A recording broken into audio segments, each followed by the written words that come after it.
Chers collègues, la parole est à Monsieur Daniel Salmon.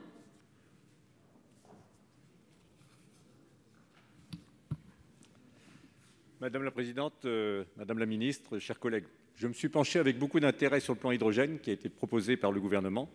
Avec les 7 milliards annoncés pour développer la filière, je ne peux que m'en féliciter. L'hydrogène est une énergie de stock et non une énergie de flux, comme l'électricité.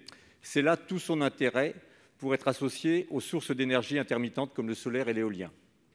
Avec ce plan, nous avons une chance importante de faire de l'hydrogène un vecteur de la transition énergétique. Cependant, soyons vigilants et précis pour éviter les écueils rencontrés par maintes politiques annoncées comme étant très vertes. Aujourd'hui, plus de 95% de l'hydrogène produit est un hydrogène gris, c'est-à-dire produit à partir d'énergies fossiles. L'intérêt écologique de cet hydrogène gris pour les mobilités est donc nul, voire négatif. Il faut donc veiller à ne pas développer une consommation d'hydrogène sans s'être assuré qu'il pourra être produit à partir d'énergies renouvelables. La technique de production par l'électrolyse est une technologie tout à fait intéressante à partir du moment où on l'effectue à partir d'énergies renouvelables. Mais qu'en est-il du bilan écologique du process dans son ensemble? Je pense en particulier aux électrolytes et aux piles à combustible. Quels matériaux sont employés? D'où proviennent-ils? La question touche le bilan écologique, mais aussi notre souveraineté.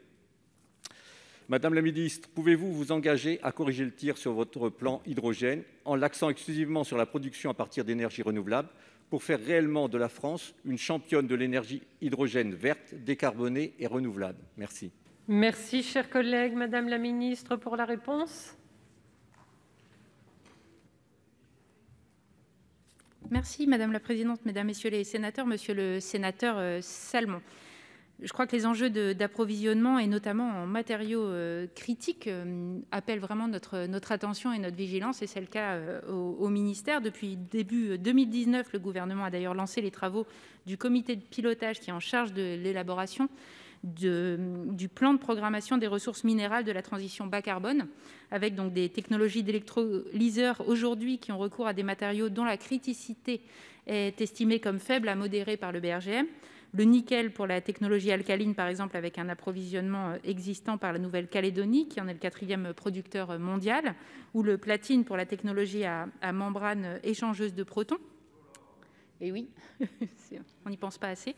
La Commission européenne a prévu de lancer une action de surveillance pour s'assurer du bon approvisionnement de ces matériaux qui sont nécessaires à la production des éléments de la chaîne de valeur des technologies de l'hydrogène.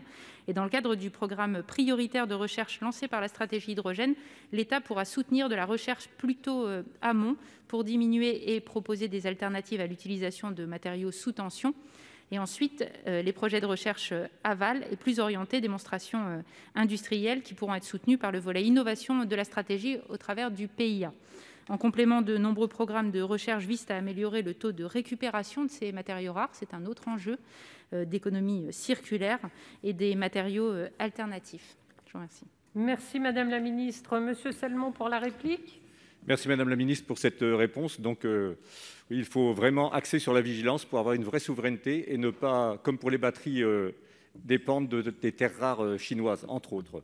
La filière à hydrogène est séduisante et il faut pousser la recherche, bien entendu, mais ne mettons pas une fois encore tous nos œufs dans le même panier et n'oublions pas que la sobriété et l'efficacité énergétique sont à la base de la transition écologique.